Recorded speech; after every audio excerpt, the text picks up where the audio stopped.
Hey you guys, it's Peter and welcome to my channel, Peter Watches TV, where I watch all the TV shows and then I come over here and I react to them. And today I'm going to do a little bit of a true crime documentary recommendation. And let me tell you why, okay? Because I have had 3 documentaries that I watched that I have wanted to react to for probably the last 2 weeks. I didn't take notes on them, and I usually don't take notes on true crime. And the reason why is I'll watch a true crime documentary and then I will turn around and do the reaction the next day or two. And then I remember all the details in my head. And I just love true crime. I love true crime so much.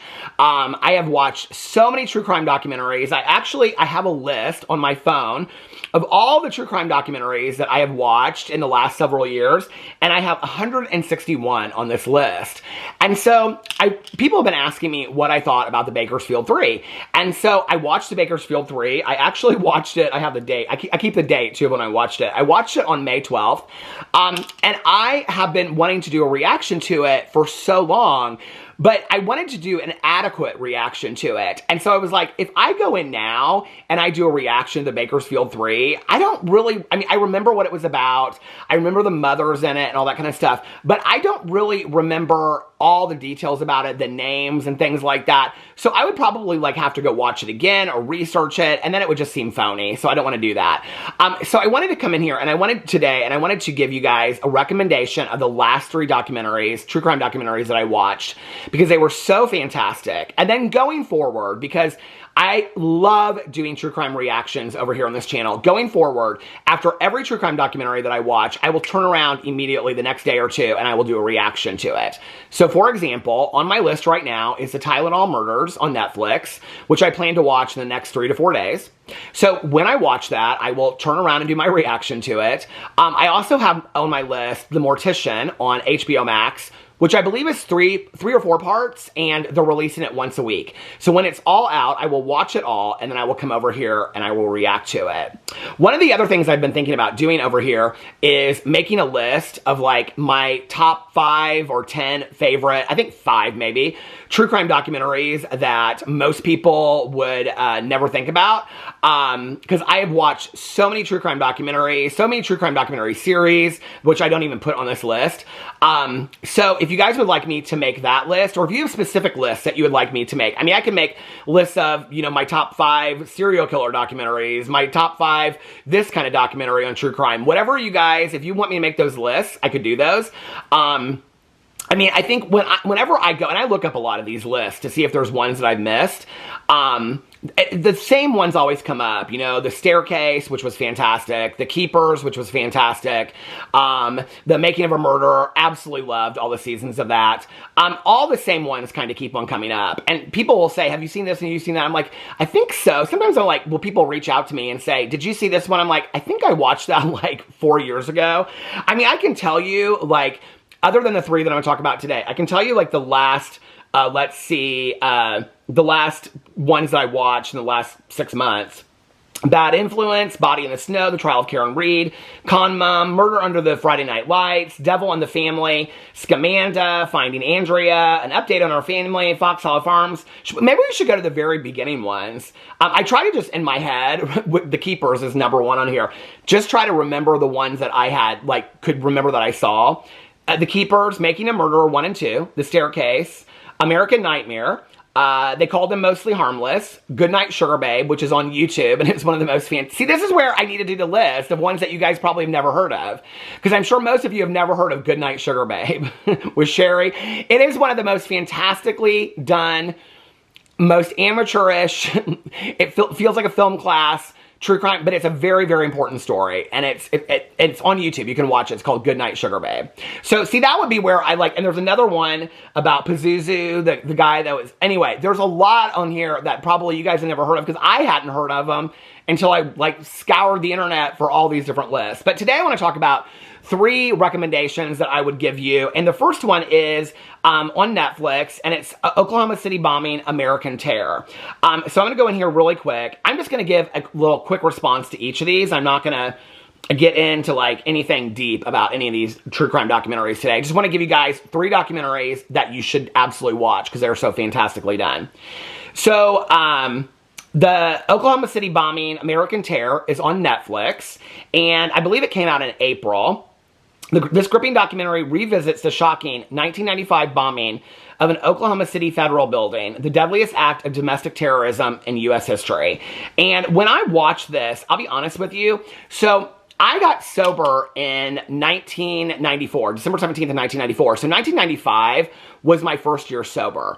I don't really remember watching a lot on the news or keeping up with a lot of the stories back then. I think I'm like, did I already make this video? Maybe I talked about this on a vlog.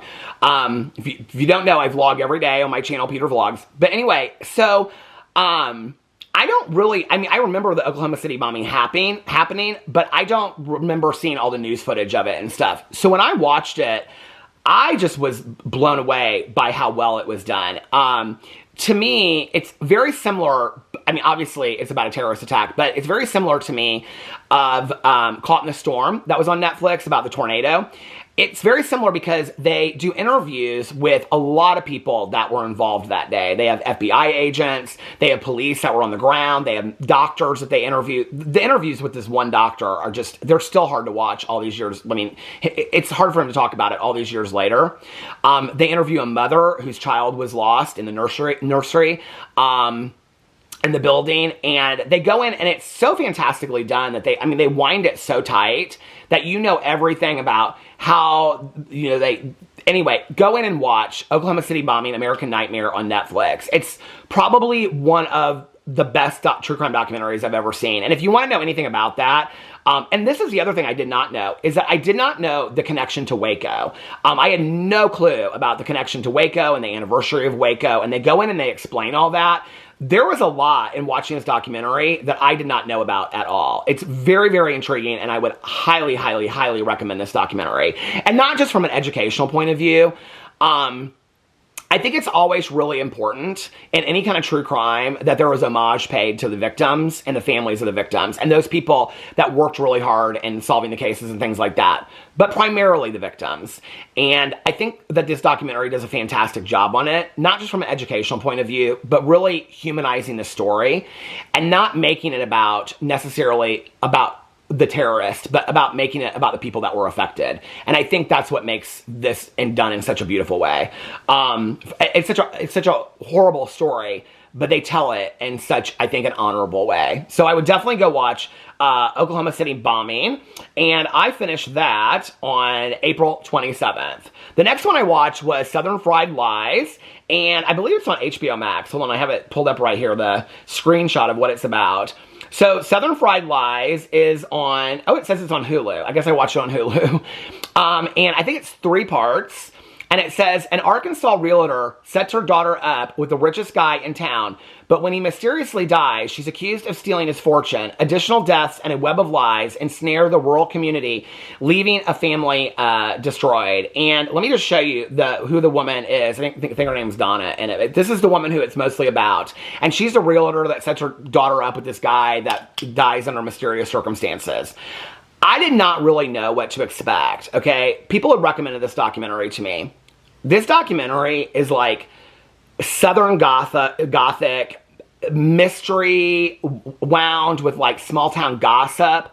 But then it's all these horrible events that happen to these people. And this woman right here, like, she is fantastic television. I mean, it's sad from a true crime point of view, but I mean, there's always people, and you never know who's telling the truth and who's telling a lie in the story. It's interesting that her daughter, she refuses to be part of the documentary. I think her name's Donna Heron, if I remember her name correctly. But anyway, her daughter refuses to be in the documentary. But she is so, I mean, when you start watching it, like, she's sitting at this, like, dining room table in her living room, and they're interviewing about it, right? And they're talking about this guy that died that was, anyway, that her daughter was engaged to, or I think he was married. Was it married to or engaged to? Anyway, it's been so long now I don't remember. But anyway, And I think he was engaged to her because then they rewrote the will. You find out later all this crazy stuff that happened, that like she falsified this will and stuff. But when it starts, you think like she's going to deny everything. Oh, she doesn't deny anything. Like she fully admits to it in the documentary. But at the beginning of it, I'm like kind of sitting there and I'm kind of like, I'm not really sure I want to watch this. And she's like, they're asking her about like somebody else, like it's his brother. So it would have been, I don't know what relation to her, but the guy that dies, it was his brother. And so they're asking her what she thinks about him. And her glasses are always kind of a little bit down. And she goes, I don't know why he's worried about me. She goes, I mean, he's straight up an alcoholic and his wife's been cheating on him all over town. And she goes, he got one boy out there that's a drug addict. He better be worried about his own house. He better not be worrying about what's going on with mine. My house is doing just fine. And I'm like, what am I watching? This is true crime gold right here. It's like they're made up characters. They're not even real. The whole time she is in the kitchen. If she's not being interviewed at the dining room table, she's in the kitchen mixing up this day-old stew. And you think like they're insinuating that she poisoned people. And you're like, watch. And they're filming this. And you're like, what is going on? Like, it is incredible. When you find out how deep this goes, like, I was blown away by it. So maybe it's only just a one-parter. I can't remember. But I know it's 3 parts, I think. I would definitely recommend Southern Fried Lies on Hulu. It is, I mean, unbelievable. It's kind of hard to stop watching because it's so tragic and sad what happens. And his son, the guy that dies, who the whole thing is really about, his son is older now. I will say there is justice in this show. So there's a lot of justice in the show. And she, like, I mean, it's crazy. Like, when you start watching it, because I started watching it and I thought, like, when you watch true crime and you're like, well, she didn't do it because she's not arrested. She's not being interviewed from a jail cell, right? Keep on watching. Just keep on watching. But his son really makes the show. And this is another show where, like, another true crime documentary where I feel like they do pay homage to the victim. And they tell it through the son's point of view, who is his only child. And, the son is just so endearing in the documentary, and even though he's like still full of anger and all this kind of stuff, you know, like he gets to tell his story, which is pretty amazing to watch. So Southern Fried Lies on Hulu, I would highly, highly, highly recommend that. And then the last one that I have that everybody's been asking me about is the Bakersfield 3. I watched the Bakersfield 3. So that one I finished, Southern Fried Lies, I finished on May 11th. Then also on May 11th, I watched Deadly American Marriage, which I've already covered over here. And then I watched the Bakersfield 3. I have to tell you, I did not know anything about the Bakersfield 3. Like, I didn't know. When I went into it, and I love this about true crime documentaries. I love to watch a true crime documentary when I don't know anything about it whatsoever. So I went into the Bakersfield 3 not knowing anything about this case. Let me pull up my readings on it. Bakersfield 3 refers to a docuseries called The Bakersfield 3, A Tale of Murder and Motherhood. And apparently there's also another one somewhere out there about the Bakersfield 3. I think it's on Max or something like that, or Peacock. It chronicles the investigation by the mothers of 3 young Bakersfield, California individuals who went missing or murdered in the spring of 2018. The mothers, realizing a connection between the cases, band together to uncover the truth behind their children's fates. The docuseries was first aired on May 11th, 2025. And I believe it's 3 or 4 episodes as well. What caught me about this is that, and I don't want to ruin it for people that haven't seen it because I think it's such an important documentary. It's about these 3 mothers whose children are missing. One's daughter and the other 2 are sons. And one of them, their son is like died on the scene. So they're trying to figure out how he was murdered and what the connection is. And they start finding out that there's a connection. Well, kind of. There's really a connection between the 2. A connection between the 3 kids that went missing at the same time. But it's really not about that. It's really about these mothers that are willing to do anything for their children. And they band together to start helping themselves, but other people with missing children and missing people in Bakersfield, California. And it's really their determination. It's really the tale of the mothers is really what it is. And they're banding together. And something pretty detrimental happens in the story where it would, I think in any natural situation, it would be a splitting up of the mothers. Like, and I don't, like, for anybody that hasn't watched it, I don't want to ruin it. But there was a part in the documentary, in the story, where you find out that one of the missing children is kind of implicated, well, is not kind of, is implicated in one of the other murders.